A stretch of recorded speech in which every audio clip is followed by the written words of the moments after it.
Hey there, friends. My name is Ann Calvillo, and welcome to Her Scars Tell a Story podcast, a safe space for women from all different walks of life and different backgrounds coming together to share their stories of God's redeeming love.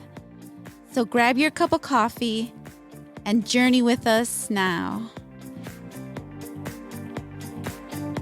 Hey there, friends. Welcome to Her Scars Tell a Story podcast. I'm your host, Ann Calvillo, and today I'm with a wonderful guest. Her name is Mira. Welcome, Mira. Thank you for having me. My name is actually Edelmira, but Mira for short because not a lot of people know how to pronounce it. And I'm one of those people. Trust me, you're fine. No, but thank you so much for being my guest on this podcast today. I know that I had briefly met you at the women's retreat. Yes. Right? Yes. And then we kind of connected through Facebook. Yes. And I know that you do listen to the podcast as well. Yes, I do. And you listen to the stories. And I know that when I connected and I reached out to you, you were more than willing to share your story. And so today's the day. Today's the day. I know. You're going to share your story. Tell us a little bit about you. So I'm a mother of 3. Mm-hmm. My youngest is 8. My son, he has autism. My daughter, she is 14 now. She turned 14 preteen. Oh boy. And then my son, who I will share the story, he would have turned or would have been 23 or Wow. And you don't look like you have a 23-year-old. Yeah, you look really great. You mentioned you're going to share your story about your son. And part of that includes your son had committed suicide. Yes. As I had mentioned to you before we started the podcast recording, was that I've never had a guest to share about a loved one committing suicide. And so what my prayer is for the listeners listening to your story, Mira, is that they find encouragement and hope in Christ, just as you did. Yes. So I want to give you the opportunity to share your story. Oh, thank you. And this is such a blessing to be in a podcast. I know the Lord has put it in my heart. Like, there's a reason why we go through things, and it's not for us to keep. And the Lord had revealed that to me a while back with with His Word. It's when we go through stuff, it's to share with other people and to be able to help others who are going through the same thing or have been through the same thing. Yeah. So I did. Going to my story, I had my son at a very, very young age. I was 15. I didn't have a mom, so I didn't know how to be a mom. And, it was just very tough, being a young mom, trying to do things right. The relationship between his father and I was not really good. But, I'm not here to blame anybody for, things that happened or that would have been better. I know that there was a reason why I went through what I went through. And even as a child, like just a short story, we were 4 girls. My mom passed away when I was 7, left 4 young little girls behind. We didn't have a very good upbringing. But, again, I'm not here to bash, family or anything. They did what they could with what they had. Yeah. I learned a lot about forgiveness and, just to move on. We don't know how to be parents until we are parents, right? Yeah. And we always try to this is how I'm going to raise my kids and this is what I don't want them to do. But then when you're in the situation where they do what you don't want them to do, that's when it's like, whoa, what do I do now? Yeah. So I think I'm a first generation Christian. We were brought up Catholic, did all the going to church, just the whole ritual. But I always had that kind of curiosity of who God was, right? After having my son and trying to raise him right. Me as a young mom, I was not the best mom either. I'm not here to like say, oh, yes, I was, even parents, we make mistakes, right? Yeah. Yeah. But yes, we do. Yeah. So the reason or the way I came to the Lord was because my son committed suicide. And I knew as a mom that, he was battling something that I didn't know how to help him. I remember through his dad's insurance, I was looking for like places, like rehab places, like just somewhere where he can go away and just kind of, I don't know, reevaluate life and him and whatever he was going through. But I was trying and I felt so hopeless. Like, it's like, I know, like as a parent, I knew something was not right, but I just didn't know how to help him. I remember the Lord had opened a curiosity of like, why is there so many religions, but there's only one God? I remember one time me and my daughter, we were eating at a Mexican restaurant and she pointed to the image of the idol they call Guadalupe. Yeah. And she was like, Mom, what is that? And I was like, you know what, honestly, I don't even know, Yeah. like, I don't even know. And so then I went to work the next day and I asked one of my coworkers, she's Hispanic, and she was like, well, it's kind of like Mary, but Mexican. And I'm like, but so how did Jesus, like, I don't understand, Yeah. So I had started going to this Christian church and I will go to their Bible study. And I was just like, wow, this is very different, Right. And even I had a cousin that she would invite me over to her church at the time. And I was just like, wow, this is like, it's just different, and I kind of liked it, but I was like, I don't know, I was still kind of battling that, like, but my mom brought us up as Catholic, so we're going to stay Catholic, Yeah. But then I was like, no, there has to be something more than life than just doing the same thing over and over again. So after my daughter, I had that thing with my daughter, like I started going to Bible study, and but they weren't really talking to me about Jesus or anything. They just kind of was just, I guess they maybe at some point they were gonna start, preaching the gospel to me, but maybe I wasn't there long enough for them to just really get at me. Yeah. Uh-huh. And I was just like, I remember being in that church and I'm like, Lord, if you're real, like, I don't know what to do with my son. Like, just help him, help him, because I don't know. I feel like I don't know how to help him, know? And there were incidents where, I mean, this is like, it's such a sad memory of, like, I would see him. And I remember one time coming from work and my niece calls me and she's like, Junior, he's, I don't know what's wrong with him. Like, he's not himself. And I rushed over there and they called the ambulance, and I was like, I get there and I'm like, mijo, what's going on? And he's like, I don't know where I'm at. And I'm like, I'm right here, and I remember he would say, Mom, I love you.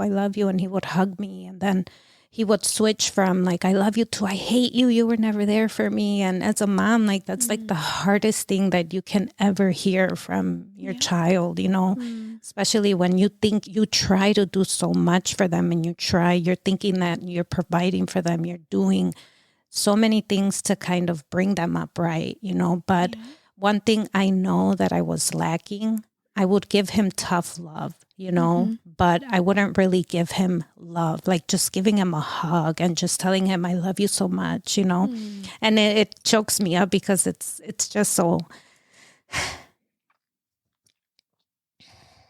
it's hard. Yeah. Sorry. It's okay.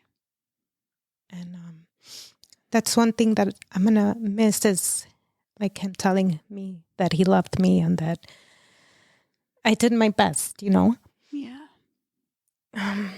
Sorry. It's okay. But as a parent, like, like I knew something wasn't right. And I remember I used to watch a lot of like Dr. Phil.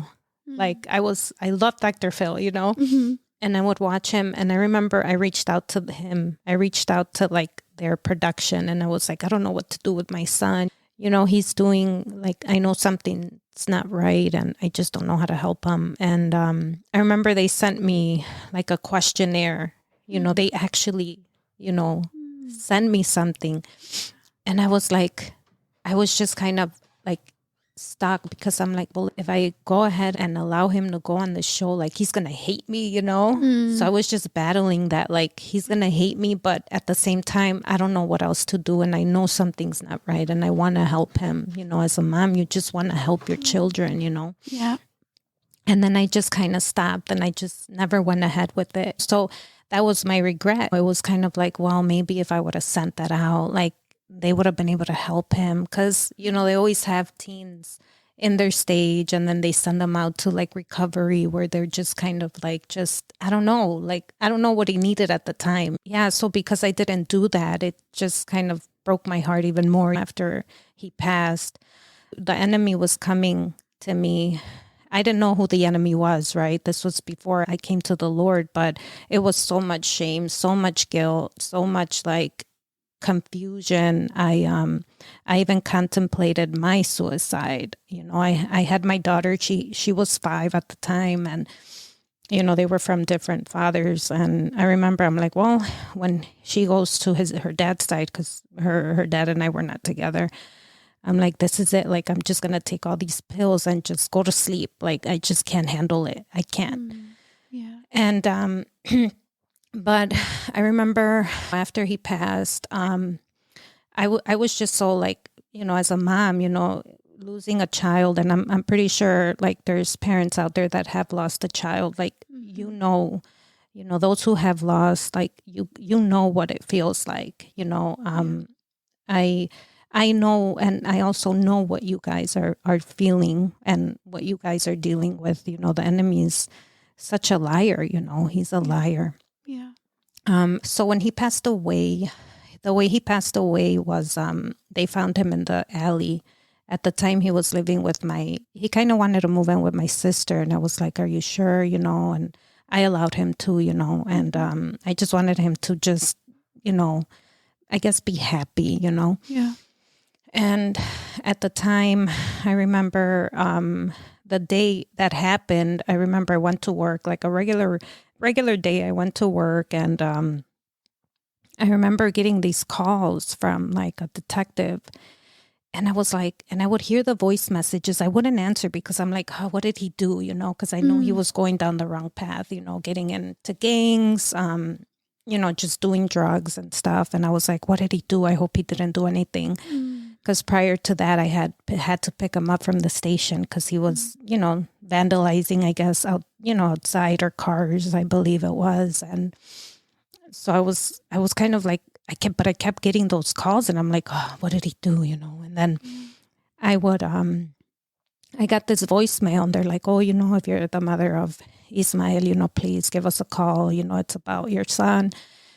And then I never called them back. I'm like, I'm just going to wait until after work. I can't deal with that, Yeah. So then after that, like, I find out that they're at my job. They're at my job, and then, the supervisor calls me, and they're like, oh, there's some, detective, they want to talk to you. So I go by the security where I used to work, and they give us a room, and then he's just talking to me like, oh, is that your son? And I'm like, yeah, and I'm just over here, like, before he even says anything, I'm like, I'm trying to get help for him. I don't know, because I'm already thinking like he did something wrong, that he's in jail. I was just thinking like, I hope he didn't murder somebody. It's just what as a mom, it just plays in your head. So then I was like, so I'm just telling him, I'm trying to get help for him. I don't know where else to turn, and I just don't know what to do anymore. And then he just kind of hits me with the, well, ma'am, we found your son, and he's deceased. And I just broke down. I was like, what? Like how? Like, wait, what? Like, I was just so confused. It was like the hardest news that you can ever hear. And I remember I used to watch the 48 Hours, and I used to watch all this ID channels about like when they go and tell family members. And it didn't click at that time when they went to my job. And then I broke down and I just couldn't. I was like, I don't know what to do after this. What do I do? Like, what's the next step? And he's like, well, he shows me a picture of him, obviously like a mugshot. He was like, well, is this your son? I'm like, yeah, it is. And then he gives me his cell phone, and I don't remember what else he had. And I was like, what? I'm like, but are you sure? What if one of the friends did it, How do you know? Like, how do you know it was him? Like, he did it, Yeah. And he's like, well, ma'am, we found the weapon. And I was like, what weapon? He was like, well, he shot himself. And I'm like, what? How? Where? Like, I just couldn't. And he's like, yeah, we did the testing and we found out that it was him. They do like a gun testing powder thing, and the weapon was there, And it was like one of the hardest things. And I'm like, where did this take place? And it was at the alley. It was by a loading dock, like maybe, I want to say 5 feet from my sister's building. Okay.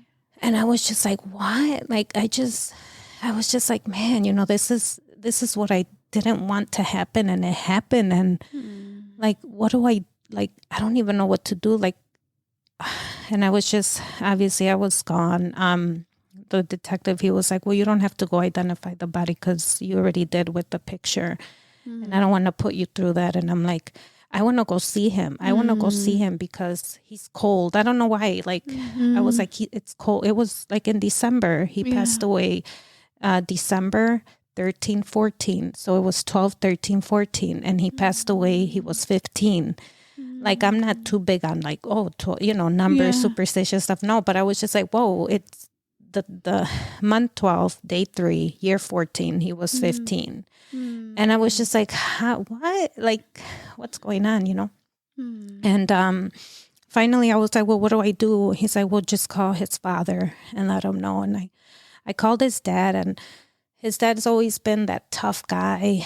You never see him cry. And as soon as I gave him the news, he just, all I heard was just screaming and crying. And I was like, man, like, he's like, what? Like, it was just one of the hardest news that you ever, as a parent, like, you're dreading, to find out that you don't have your child anymore. It's like, it is true what the Bible says about like your life is a vapor. Like, it really is. It's like, you don't even know if you're going to be alive tomorrow.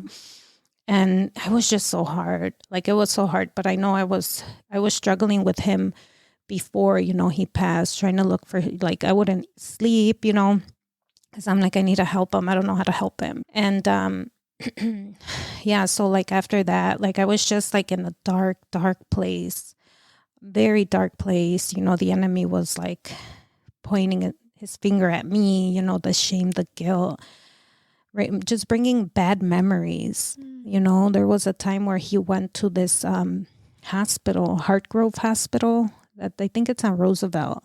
This was after he overdosed, because, that day that we rushed him to the hospital, I was like, no, I got to put him in the hospital, He hated me for that. Like, he hated me.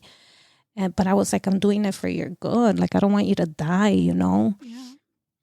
And I even had to get the police involved. They had to handcuff him, and then we just took him to the the hospital, and he was there for 2 weeks. He didn't want to talk to me. He didn't want to say anything. He didn't want to see me. He just hated me. And I remember one time he called me. He's like, you know what? I hate you, and just like really bad stuff. But looking back, I know it wasn't him. I know it wasn't him. And that's the comfort that I have, is that I know that what he was doing, what he was saying to me was not him. It was not him, because the day that he took those drugs, I saw a different side of him, that I know, I know he loved me. Yeah. He just didn't know how to show it. So like, after that, he finally came out of the hospital, but then, I think it was, I don't even know how long it was after that he, took his life. But, it's one of the hardest things that, like, a parent, like, it's just so hard. It's so, like, I can never explain the feeling, because you just can't, you just can't. So I remember, and then like his dad and I, we were like getting his stuff ready for the coffin and everything. We were there for one another. I went with him. He's like, are you sure you want to go? I'm like, yes, I want to go. So we went to the funeral place, and all I kept asking them was like, is his body here? Like, I want to see him. I want to see his body. Like, I still can't believe it until I see him. Right. They were like, you know what? We're going to prepare him first. I don't think you should see him right now. And I'm like, why? Why? Later on, I find out that he shot himself. So it went like from here and then came out, on the other side. Okay. So I was like, well, maybe we need to have that coffin closed. Like, I don't want nobody to see him because we don't know, and I don't want nobody to see my son like that. Like, I don't even want to see him, but I do, but I don't want nobody to see him. Yeah.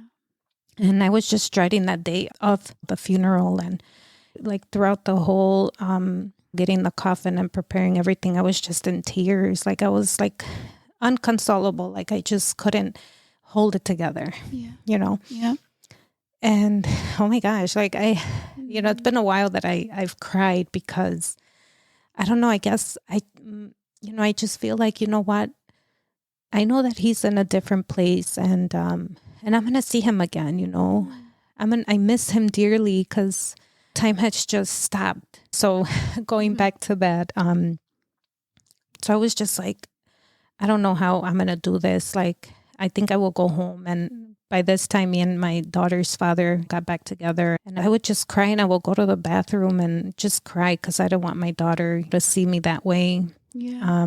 I guess I was trying to protect her, and she didn't understand.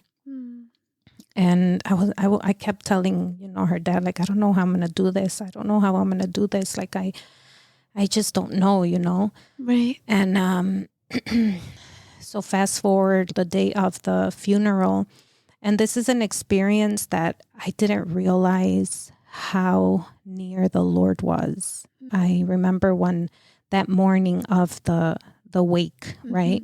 And I knew that if I see him, that it's reality that he's gone, right?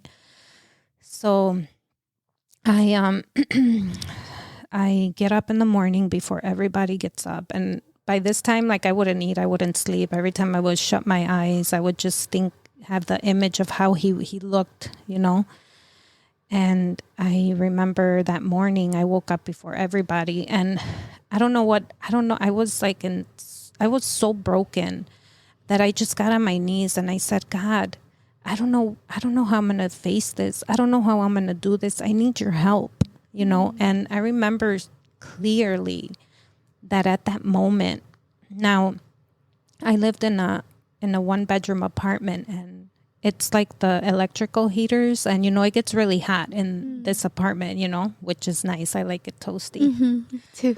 And I remember I just get on my knees and I'm just crying, and I'm like, help me, Lord, help me. And in that moment, I feel like a little, like, I don't even know how to explain it, kind of like a little whooshing sound, and just kind of like something that just kind of hugged me, and honestly, because I didn't know the Lord back then, I got scared. I'm like, well, what just happened? I get up and I'm like, I don't know what happened, but okay, let me go back to bed, And so then the day that I walked up to the wake, I see him, and I obviously again just fall out and just cry because I'm like, wow, this is real now, And but something was different. Like, after I cried, I went to sit down, and like through the whole funeral, I just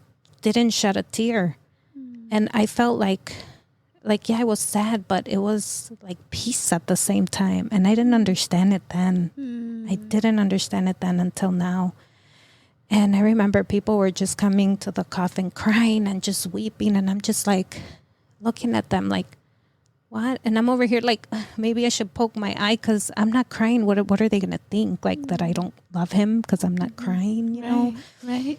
But no, I was sad. Yeah, I was like reality, but I was just not crying, And I remember, I was so hard on myself, obviously, like not being there for, like, believing what he was telling me about me leaving him and never being there for him. And I honestly didn't even want to go to the funeral because I didn't want people to look at me a certain way, you know. And I remember there was this friend of his, a girl, they used to go to school together. And she comes up to me and she hugs me.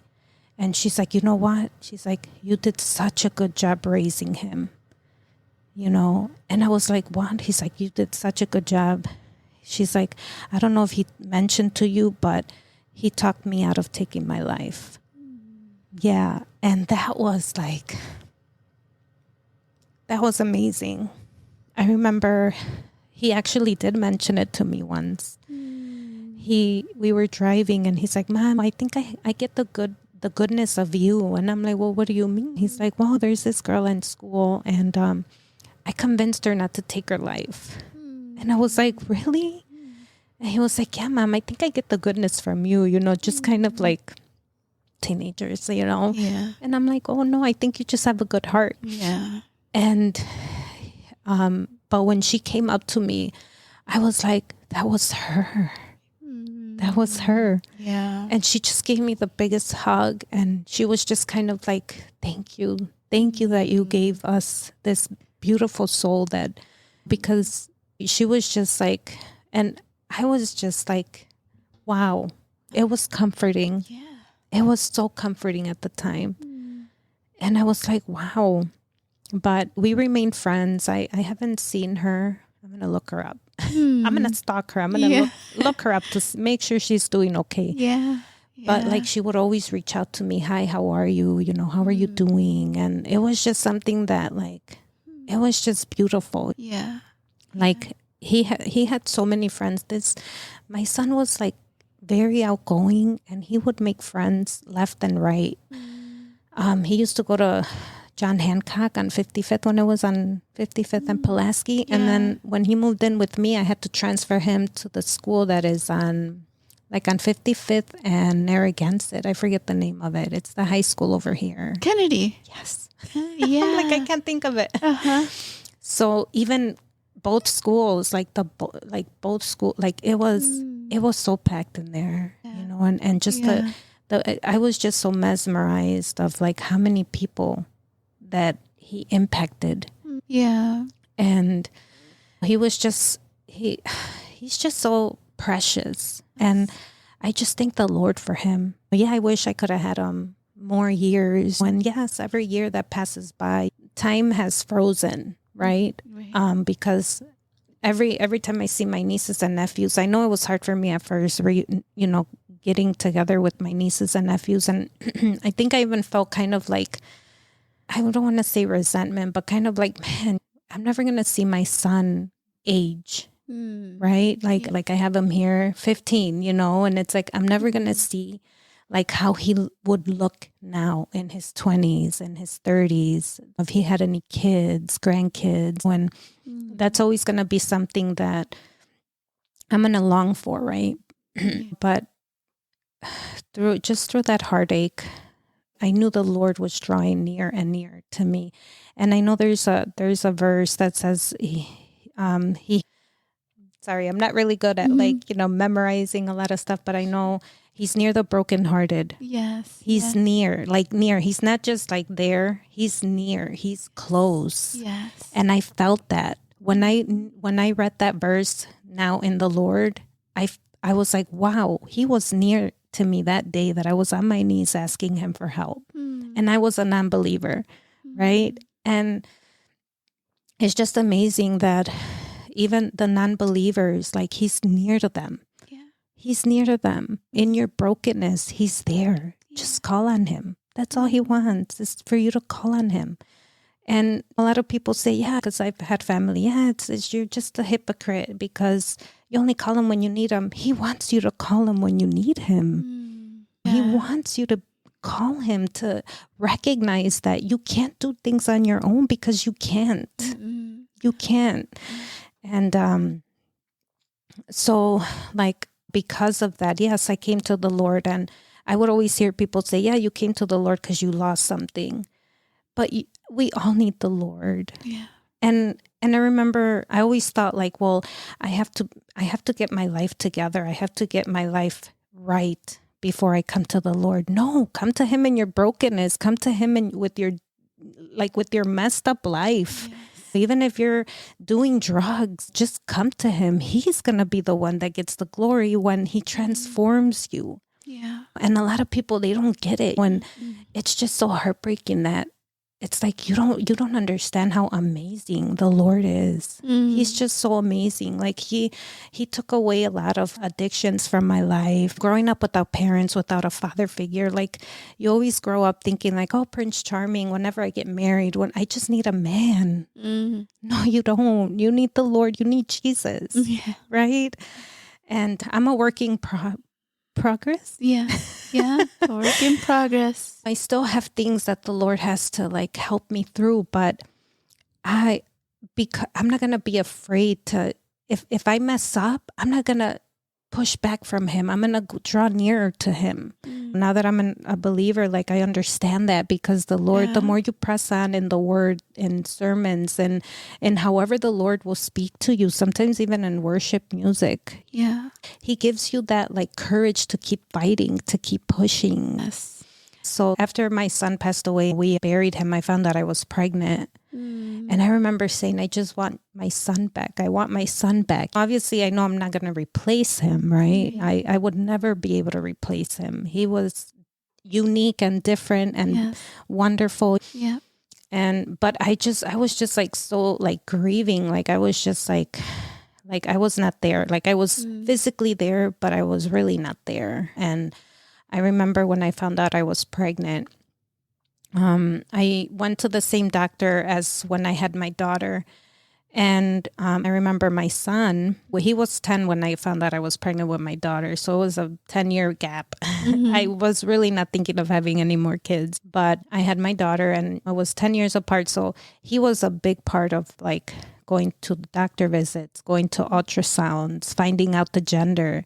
So when he found out, I wish I would have had phones back then, like with good video, because I would have got him in so many videos. When we found out it was a girl, he was so happy. He oh my gosh, he loves his sister. Like he loved his sister. And so when I found out I was pregnant with my son now, I went to the same clinic, but it was so heartbreaking because when they did the ultrasound, I just thought of like when my son was here. So when I found out it was a boy, I just started to cry. And I knew like the Lord had to send me something to comfort me and to push me through. Because again, at that time, I was just ready to just go. I was ready to go. I just couldn't deal with it. It's like I wanted to give up. It's like I wanted to give up. I felt like it's not worth it. I'm not worth it anymore, And of course, my daughter too. Like I was just like, no, I can never leave her by herself. Like I remember like me not having my parents and being a little girl, and I would always see like in grammar school when parents would drop off my classmates, and I would always long for a mother, a hug of a mother, a hug of a father. And I was like, man, I wish I had my parents. Yeah. And so I just couldn't. I was like, no, my daughter needs me. Like she needs me. And now I have this miracle baby in my belly growing, and he needs me. And whatever I'm going through, I don't want to pass it on to him. So I had to kind of force myself to be happy. But I know that, again, I was not in the Lord yet. So I had to force myself to be happy so that he can be happy in my womb, And so I really tried, but you're grieving a loss. You just can't. And so, finally my little guy came to the world, and I was just like so in love. But at the same time, I felt bad. I was like, I'm so in love with my baby, but I feel bad because I don't have my other son. So again, the enemy was playing a part into making me feel like, how dare you love? What about the other one kind of thing? And I was like, no. So, so then I remember going back to work after I had my little guy, and maybe I want to say it was already a year now. And I remember at work, there was this brother, which really amazed me. And I think that's kind of what kind of convinced me about Christianity. I remember in my past, there were these Christian ladies that wanted to kind of convert me, I guess, but the way they would treat their employees, it just did it. The way they were treating them was just not right. So I was like, no, no, no. But I remember meeting this brother. I worked at a hotel, so he was our linen runner, Brother James. And this man, he had no education, and he would preach the word. Yeah. And he didn't even finish high school. And he was in the cafeteria just bold and preaching the word. I remember I would see him from afar distance. I'm like, what is he doing? Why is he acting that way? What is this? You know? So there was this other colleague. It's funny. And I love her to death, but the Lord used her to bring me to Christ.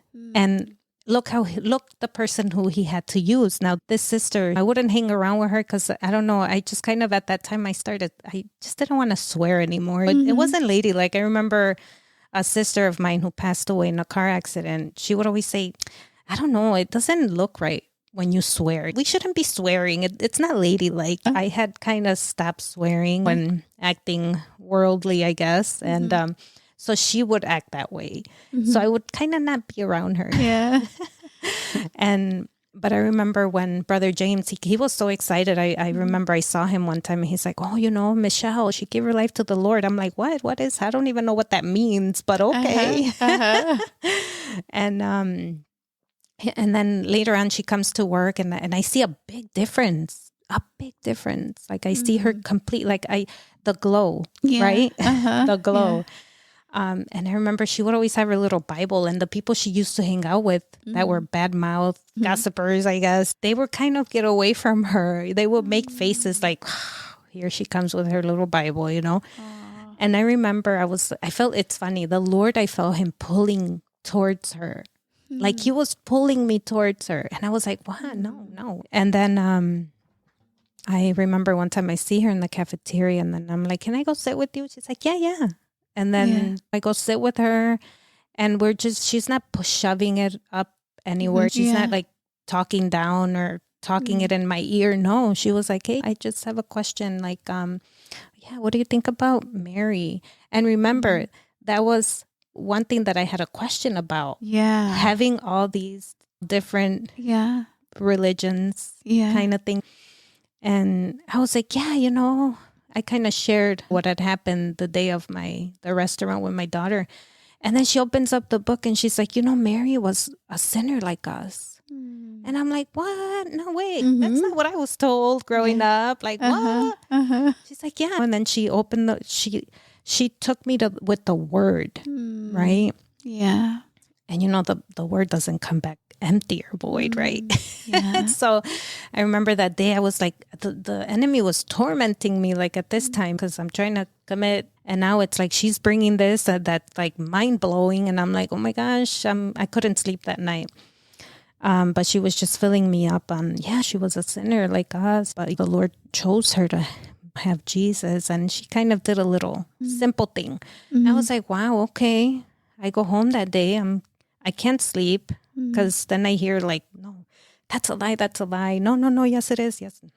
It was like tug of war for my life, honestly, tug of war.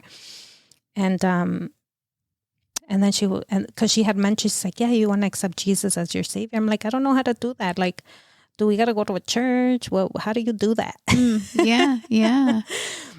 So that I think she did that after. So that the next day I was like, I couldn't sleep that night. I was like, yes, I'm ready. We go to the locker room. Okay. The locker room at our job. And she's like, just say this and accept him with your heart. And I was like, and I'm still like, what? But don't we need like a priest? Because I don't know. Yeah. She's like, no, just accept him in your heart and believe. I'm like, okay. And I did it. And when I did it, I felt like something was lifted off of me. And I was like, praise God, Yeah. And after that, we would have Bible study in like during our lunchtime, and the enemy is always coming. HR got involved, like they shouldn't be doing that at work. And then, but the good thing is that the general manager actually was a believer. We went straight to him. We're like, hey, we want to keep doing Bible study. Like, we need Bible study. Yeah. And he was like, go right ahead. Wow. Look at that. Yeah. Uh-huh. So obviously in the beginning of my walk, I was just like, yeah, no. And, the sister, she was bold. She was like, let's go pray over people. I'm like, what? No, I don't know how. I don't know. I've always been like, very shy and timid and like, no, I don't want to speak out with people. Like even now I'm nervous, but not really anymore. Yeah, not really. I love that though. God connects us with people almost the opposite of us, right? Yes. I love that. Completely. And we were just like praying over people. They were getting healed at the moment. And I'm like, oh my gosh, what is this? The Lord put her because I needed somebody like bold at the time because I'm so stubborn, right? She was like, go. I'm like, no. But again, it's funny. She was so hungry for the Lord. I just admire her walk with the Lord. Yeah. Not envious at all, but just like, man, she was like, it was just so inspiring. I'm like, I want to be like her, Lord. Yeah. Yes. Yeah. Some people just, they have this boldness about them, this tenacity, like this fire like for the Lord. Yes. Like a Paul. A zeal. And it's beautiful to see, especially when that's not your strength. That's something that the Lord's still working in on you, right? Yes. But it's beautiful when he brings you alongside other believers that have that fire, that hunger, because it almost rubs off on you. It does. Like, where's that coming from? It does. Where's this boldness coming from? Yeah. Right? It does. I remember like in the beginning, I'm like, man, I felt like nothing bothered me, like nothing. Like people were like, man, what? And it's funny because I still talk with them and I'm like, man, I miss those days. I feel like I'm kind of like fading away, but no, I'm not going to fade away. I'm going to let the Lord use me no matter however, Yeah. I know there's seasons where like he wants us to separate because then I realized that I was getting too like, not clingy, but like I was relying on them always. Okay. Yeah. But the Lord has to separate us. He had to separate us in order for him to get like my attention, full attention. Yeah. It's like after some time, he kind of weans us off. Yeah. Our mentors almost in the faith, right? People that kind of lead us, and then he separates, but now he's ministering to us, right? And he wants us to completely rely on him, right? Yes. So people play important roles in our faith and our walk and our journey with God. But ultimately, it's always to point us to him. Yes. Right? Yes. And to draw our hearts to him. And so everyone is vital. Everyone he puts in our life is vital. They play a vital role in our journey.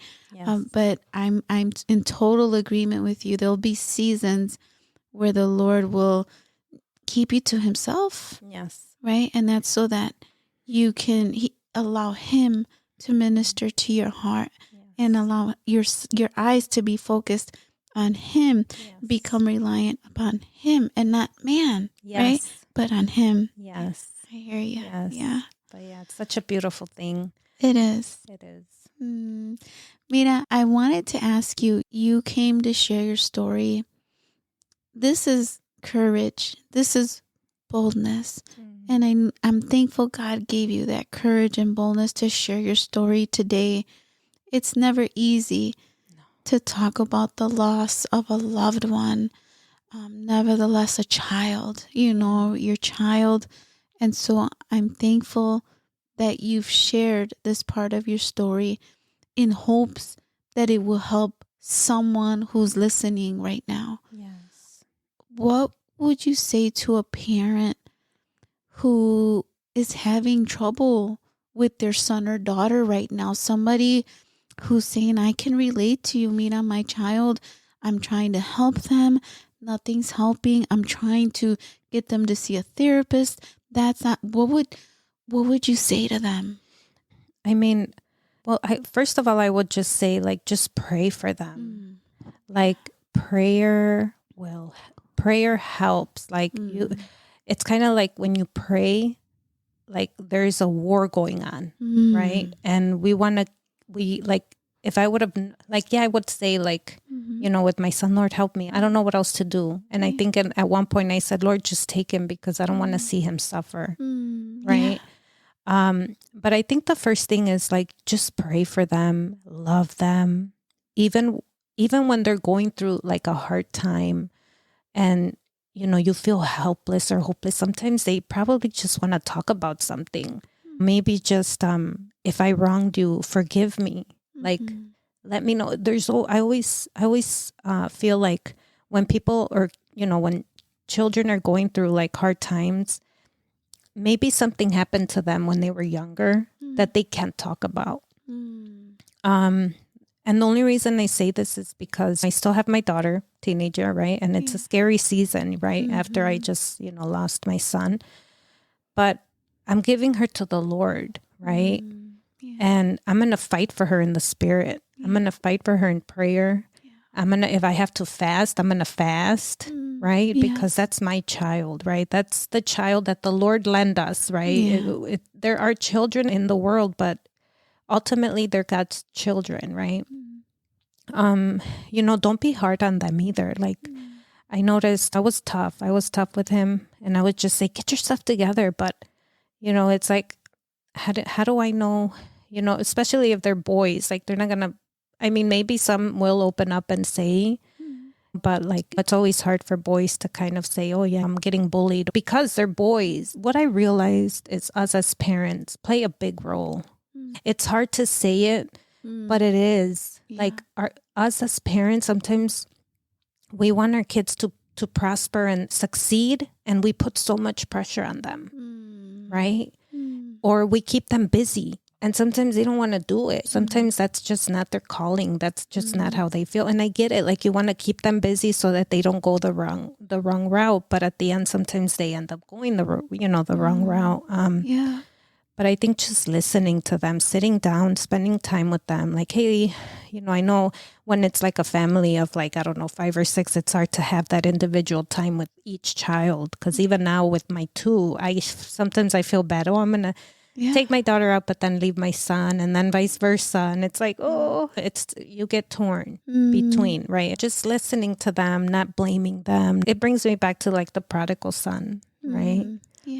It's like sometimes they have to go their way and they have to make their own mistakes so that they can one day realize, like, wow, okay, let me come back to my mom, or let me come back to my parents, kind of thing. It's hard. It's hard as a parent. It's so hard to let them go, but sometimes they have to make their own mistakes. Yes. But at the end of the day, just love them. If they mess up, just love them. Don't go to sleep without telling them you love them, without giving them a hug. I know sometimes when my daughter gets me upset, I'm like, but then I'll go up to her room and I'm like, I'm sorry, I'm sorry. And then she'll come and give me a hug, And it's just understanding, like, the teenage years, it's hard. It's so much out there too. It's so many bad influence, all this YouTube and all this other stuff. You can't completely keep them away from it because they're going to find and figure out how to get on it. Right. So it's just kind of just pray for them. And don't beat yourself up, parents. No. I know, like, as parents, we work so hard and we try so hard to bring up our kids the right way. And sometimes they go the wrong way. Don't beat yourself up. We're going to mess up, that we're going to mess up. Like, we're not perfect, right? We're not perfect. We need God's grace. Yes. We need and you know what? One thing I do it's funny because even in the moment where I'm like not happy with my daughter, I think of like, wow, how many times do I mess up with God? Right. How many times do I mess up with him? How many times does he tell me go this way, but then I go that way? Mercy, grace and mercy. A lot of it. Yes, I agree. And thank you for sharing that. I think it sheds light to those parents out there who are struggling right now with their children. I think teenagers especially is a tough stage in their life. They're starting to get to know who they are. Yes. And they're struggling. And as you mentioned, in particular with boys, girls are a little bit more open. They're a little bit more in tune with their feelings, right? Boys really struggle, and they struggle with being vulnerable, right? And so thank you for sharing that. I also want to speak to that parent or maybe family member who has lost a loved one to suicide. Yeah. What would you say has comforted you the most in your grief? I think the first, obviously, I was not in the Lord, right? And when I came to the Lord, the book of Job was, I was just, when I read that for the first time ever, I was like, wow, this man lost everything, right? And, again, like our kids are not, they're ours in this world, but they're not ours. They were lent, so like, I think when I figured that out, I was like, oh, okay. But I mean, that doesn't stop the hurt, right? Yeah. It doesn't stop the hurt. It's one of the hardest things for me to like be able to tell parents because we all grieve differently, right? Yes. And there's no words. I mean, being a believer, obviously I came to the Lord after, right? It's just continue to seek the Lord, right? I feel like when I came to the Lord, I was just hungry for him. I was hungry and I was broken. But the other thing was like, Lord, I need to know where my son is. And I think that was another supposedly reason, right? Because I know the Lord was already drawing me to like, I'm going to come to the Lord because I need to know where my son is, right? Yeah. But but in the end, I even forgot about that question. I just came to him. Yeah. I came to him. Your own need for him. Yeah. He's the only one that can comfort you. No, I mean, I remember, going to counseling, going to therapy, like regular therapy without not a Christian therapy. And I would still struggle. I would. Yeah. I mean, it helps at first, but then nobody can really tell you that, like I can tell you how you feel because I went through it, but nobody else is going to be able to comfort you in that level because they haven't. Yeah. I would say like just surround yourself with like other believers, and just when you're having, even like, it's okay to cry, it's okay to cry out to the Lord and ask him, Lord, I like, why? Yeah. I know a lot of times people were like, don't ask the Lord why, because you can't. I'm like, no, I need to know why. Yeah. Like, I need to know why. He lent me this child. I need to know why he's taking him, Just continue to seek the Lord. I know with like believers, you're always questioning, but why? I do this and I do that. But stop and think and say, okay, was I seeking the Lord because of that? Or was I really seeking him because I wanted to know him? Right? Was it the relationship that I wanted with the Lord? Or was it just, I'm just doing it because I want you to protect my family? Like, we can't save our children. They have to come to the Lord themselves. Yeah. They do. And even in those broken moments of them trying to take their lives, that could be a cry for the Lord. He's so near when you're broken. Like, he is so near. Yeah. Just call out to him. Mira, thank you so much for, again, sharing your story and for sharing about your son. I know that this is going to help a lot of families that are maybe going through the same thing you're going through, that you went through. And like you said, grief never ends. It comes in waves. When you lose someone that you truly loved and that you cared for. And one thing you mentioned is you take comfort in the Lord. You take comfort in him. And then also a community of people who love you and care for you too. Yeah. Right? That's important to have a listening ear when you need one. Yeah. Right? Yeah. I remember, I think another sister came to me and she told me, she shared that one of her friends lost their son, and like, what do you even to them? I'm like, don't say nothing to them. Grieve. And again, the book of Job, right? Just cry with them, grieve with them, and just being there. Not even saying, God, that no, just don't say nothing. Yeah. Don't say nothing. No. Just comfort them. Just be there. Yeah. Be there. And just let them, if they have memories, let them share the memories. Just if they cry with them. You don't have to say, oh, it's going to be okay. No. No. Just don't say that. Yeah. Don't say that. Yeah. Mira, yeah.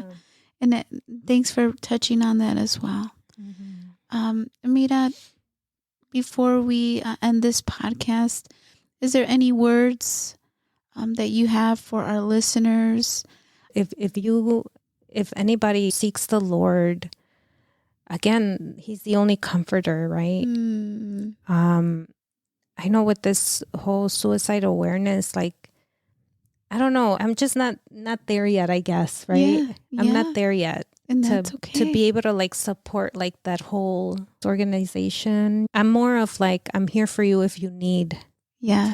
If you need to talk to me, if you need to, if you need like, I don't know, if you need somebody to cry with, I'm here. Yes. Right. The one-on-one. Yes. The one-on-one. And people need that. Yeah. They need that.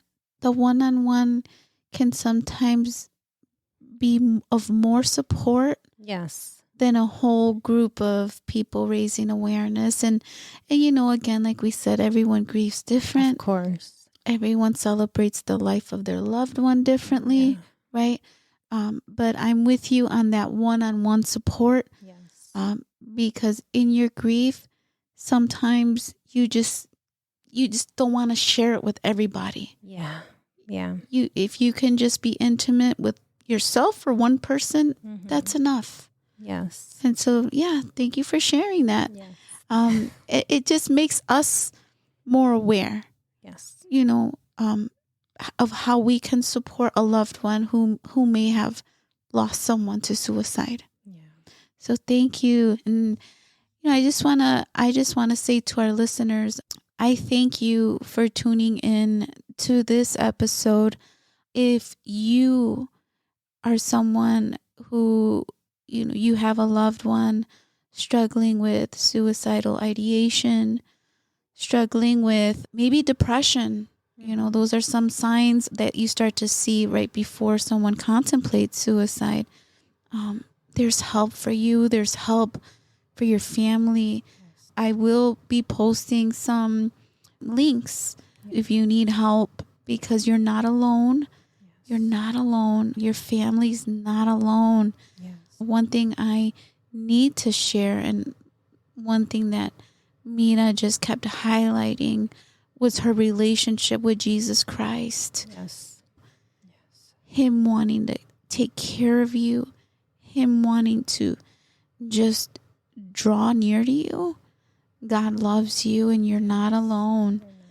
And so, again, thank you for listening to this episode. Mira, thank you for being my guest. Thank you for inviting me. You are so welcome. You're so welcome. And thank you all for listening to this episode of Her Scars Tell a Story.